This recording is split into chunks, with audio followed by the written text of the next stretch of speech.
You're listening to the Slavic Literature Pod, your shelf help guide to all things Slavic.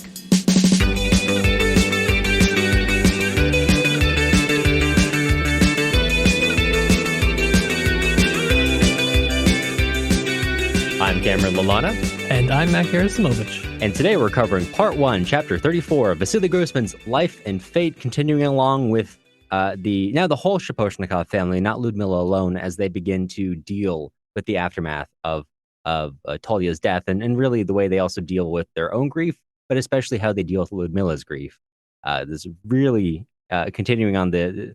Now we're back outside Ludmilla's perspective, and the way in which we grapple with this is very interesting. And is there anywhere in particular that you would like to start?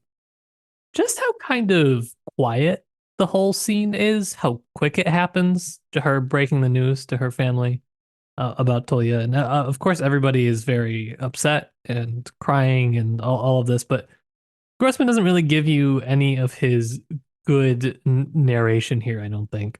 It's just from person to person, cried, breathed heavily, hands trembled, things like that. Nothing, over the top, exorbitant. It's just from person to person very, very quickly as we go through it. And I'm not sure completely what to make of that, but it's just kind of, interesting is all. Sure. It is interesting the way in which it conveys it, because we're not exactly through Ludmilla's point of perspective here. We kind of go from family member to family member, but everything feels, for the most part, pretty external for what we get. Like you said, we get one detail for each of the other family members' reactions, except for Ludmilla, who at length, right, she's the only one who remains calm through that whole conversation, staring at them with her bright, wide open, light blue eyes. Very similar to how she spoke to the hospital commissar, perhaps indicating again, as has been said in the last chapter, those calm eyes are hiding a sort of detachment from reality on some level within. I really love the way that we open up this chapter, though. The staccato sentences of just what she's doing day to day, not separated by periods, each one moving into the next, sort of detail without meaning. That was a great sense of kind of disorientation getting into the chapter before anything else happens.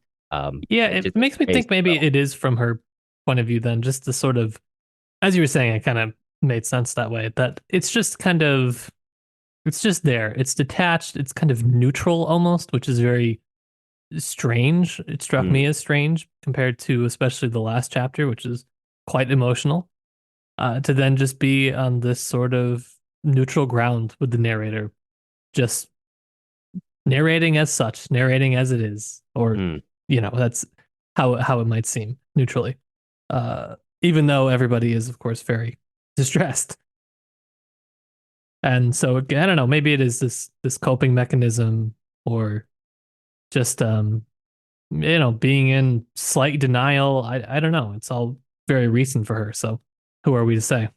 Right. Yeah. And in the last chapter, we have these moments where she kind of realizes Ludmilla, Tolya is dead, goes back into that delirium. And here it seems like we've pretty firmly fallen back into the delirium as we kind of go to a conversation between Victor and Alexandra. They're kind of like, oh, she's very excited to open the door, to check the mail, whatever, every time someone comes, as if she's waiting for something. And of course, we can only understand by implication, but immediately following that last chapter, right, we get this just general sense of, I don't know, falling away of who she was. I don't, like you say, I don't yet know what to make of it, especially because we are cut off from that, which maybe also reflects her family's perspective into it. We're now a little confused, even though we have this insight into Ludmilla. Like them, they also understand her. They, grew up alongside her or married her or whatever, and now they also feel this sense of detachment and disorientation despite that background. Yeah, it is. I mean, it's exceptionally hard when you're the person to which the bad thing has not happened, but you are a loved one of that person. That's an exceptionally hard position to be in as well. And we don't quite get into the headspace here, but we'll probably explore this question a little bit more into the book. Something good to note for now. Yeah, exactly. And I also want to go here to a thought from a Discord user, which a little bit disconnected from what we were talking about, but pulling together some threads from over the last couple of chapters. Dealing with, as this is from Daniel, who says, I've been noticing a theme in the last several chapters of backwardness among those affected by the war. In this chapter, we have Victor's remark that during the daytime, Ludmilla, with you and me, and Nadia seems as if in a dream, while at night her voice comes alive again, like it was before the war. In chapter 29, the nurse observing Tolya's deceased body, Sister Tarantieva, finds his face no longer wore such a harsh expression of suffering. The corners of his mouth no longer hung down, and his face seemed calm and smiling. And in chapter 26, Jenny Genrachovna is thinking about how children are different from peacetime, playing more grown-up games, shouting, whistling, knowing more about alimony, abortions, and dishonestly acquired ration cards. At risk of overstating anything, there's a theme, the irony of it all, that the children are more adult, the dead are more at peace, and the awake are more lost in dream. Very poetic way to wrap up that point, I should say. Great point. The only thing that is really lost on the day by day, chapter by chapter read alongs is the fact that it's a little bit difficult to tie in some of the things without having to go back or to jump ahead. So I appreciated that this was such a thoughtful comment and a really good one. It did. We didn't talk about it, but just the fact that Ludmilla is like talking to somebody at night, and Daniel pointed out that everyone's observing that she doesn't seem like herself. And it's it's a recurring theme.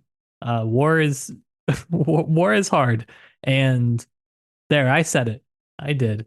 The thing I think that I think the thing that is really kind of separates Life and Fate from previous war novels would probably be the sort of all-encompassing aspect of the war, that there is truly nobody left untouched by this war in the Soviet Union. And so, and across a lot of the world, really is, but especially with the circle of people that we are looking at here, it is, inescapable, really. And so it really does feel like the whole world has gone upside down or backwards, or just is not right. It's not just the one lieutenant in the battlefield, right? It's everyone that is connected to the action. And war is bad. Did I say that? Yeah. I think, well, you'd say it again. I think it's one that's going to get you some pushback, but I stand with you. Yeah. I don't know if I go that far, but I will definitely stand behind your stance when they come for you for taking such a brave stand. Thank you. I know you always have my back. As usual, I don't entirely understand what Matt's saying, but I'm 100% behind him anyway. Always good to have a co-host that really stands on the party line. That's what this all is all about. When we were going through the chapters with our good friend Getmanov, that was us telling you about how we also run our podcast. That the most important thing for a host is party nost. Of course, and that's what we do here. So we do.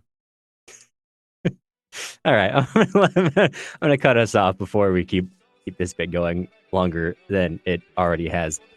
That's enough for today, and we will be moving on to a new scene tomorrow. So new forms of grief. We're done with the current form of grief.